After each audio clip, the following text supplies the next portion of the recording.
You look ahead, Harden and Westbrook can be free agents in 2022. They have player options for the 2022-2023 season.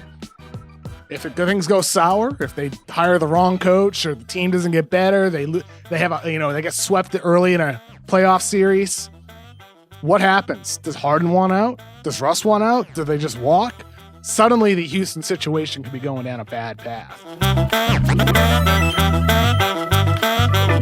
Daryl Morey, who is, one of the most successful general managers in NBA history, and one of the most active general managers in NBA history, huh? On Twitter, most active. Well, no, on Twitter. On Twitter, unfortunately, to a fault, but also trade-wise, he has made more trades and more acquisitions and more moves than anybody in the league over the last several years. Mm-hmm. Beyond that, he has filtered through all manner of big names in Houston. They have maintained a level of success. They have gone to the playoffs year after year after year. You can count on the Houston Rockets being there. The amount of success they have once they get there has wavered. He also has changed basketball, Kevin. Bingo. There are those that resent him, but he has changed the league significantly in his philosophy, using Rio Grande Valley as almost a test lab for a type of basketball, shooting 1 billion threes and then bringing that to the NBA. And I don't think the league is better for him not being a part of it. In fact, I think it's significantly worse for him not being a part of it. And this was something that everybody within NBA circles saw coming.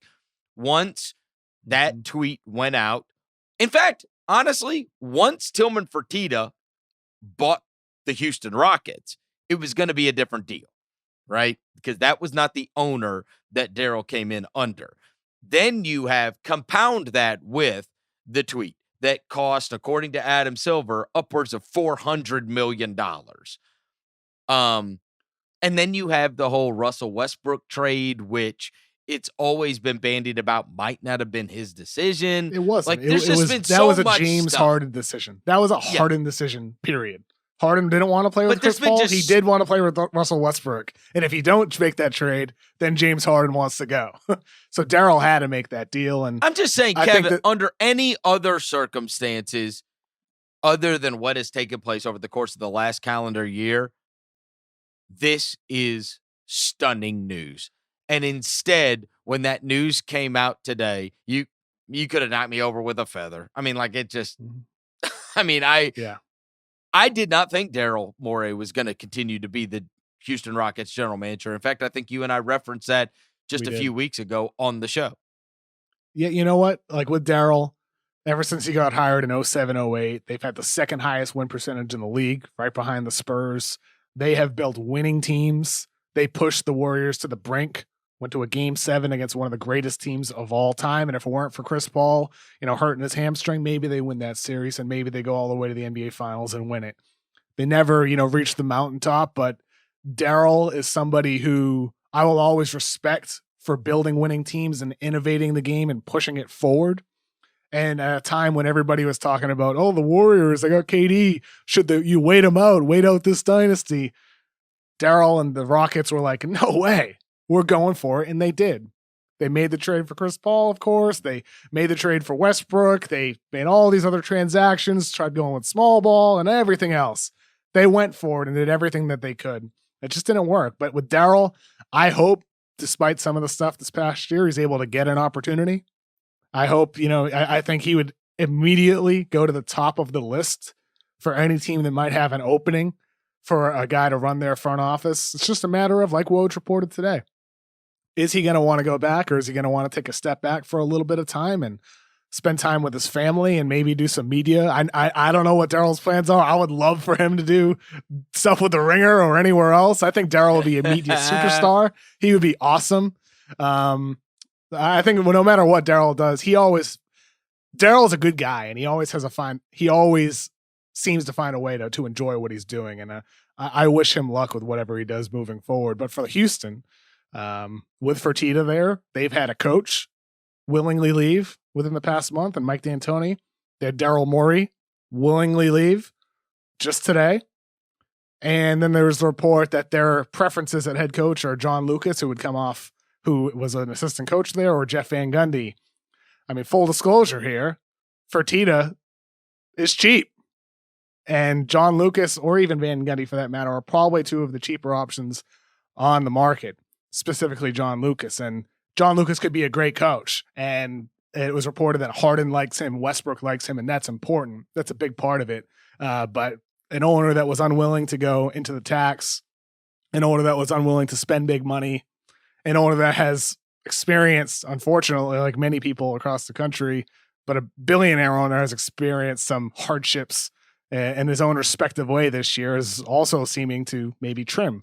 And if I'm Daryl Morey, I'm thinking to myself, like, maybe now's the time to bounce and just spend some time with my family. Because if you look at Houston, we talked about this weeks back, as great as they've been, again, second best regular season record ever since Morey got hired in 2007. Second best. You look ahead, Harden and Westbrook can be free agents in 2022. They have player options for the 2022-2023 season. If things go sour, if they hire the wrong coach or the team doesn't get better, they have they get swept early in a playoff series. What happens? Does Harden want out? Does Russ want out? Do they just walk? Suddenly the Houston situation could be going down a bad path. And for Morey, I'm sure if you were like the favorite, you wouldn't be leaving. There's probably an element of that in there with his decision to walk away right now, where he doesn't feel like he can maximize this core. Now's the time to bounce. Kevin, I'll tell you this. I have not been a huge Rockets fan or very nice to the Rockets. I'm not a huge Harden fan. You are not. That being said, there is no team that could hire Daryl Morey that I do not think that would be an absolutely brilliant hire that I would believe he could turn into a playoff team in 3 years' time. And I'm talking, who is the shittiest team? Just name it. I don't. Pistons. I mean, obviously, huh?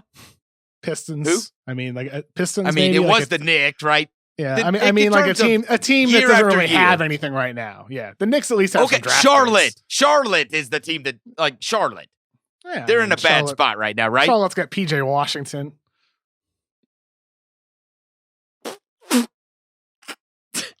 mean, Miles. They have the number 3 pick. They have PJ Washington. I understand. Okay. They're in a bad spot. Do we agree? Yeah, they are. Okay.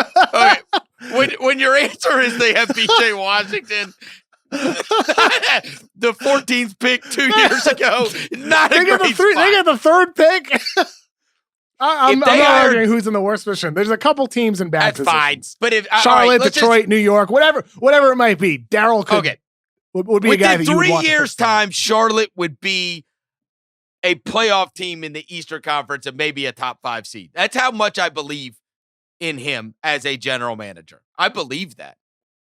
Like, I mean, he's proven that he can find guys that others may be undervaluing, whether that's a James Harden, whether that's a PJ Tucker, whether it's even a Clint Capella, who was a mid to late first round draft pick for that matter. I mean, he has found guys in different ways, trade, free agency, draft.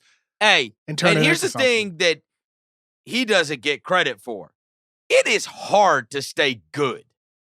Like, yeah, they've stayed good for a long time. You can say, oh, well, that's because he's got James Harden. Well, bro, he traded for James Harden, right? And before that, he put together this team full of dogs with Kyle Lowry and Shane Battier and Ron Artest and that team. So, I mean, and he's gone through Dwight Howard. He's gone through Chris Paul. He's gone through Russell Westbrook. Like, he's had all manner of different rosters there. And never once did he ever just bottom out to try to get back up. Like, they have maintained a level of success year after year after year. And it's not I had Tim Duncan and I won for 15 years straight.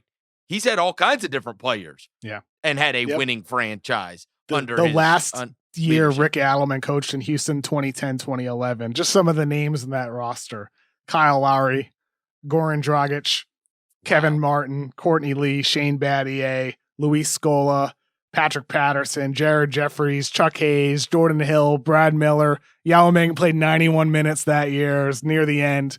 But they had some good players. They had some good players in Houston, even before they got Harden, and they had to flip some solid talent in order to get Harden as well, at least on paper, solid talent. But he landed Harden, and ultimately that changes everything for you. But Harden was a guy who was a sixth man in Oklahoma City, and I'm not quite sure that other teams may have seen what the Rockets did in elevating his usage and turning things up to 11 like they did with him. And he just kept getting better over time too.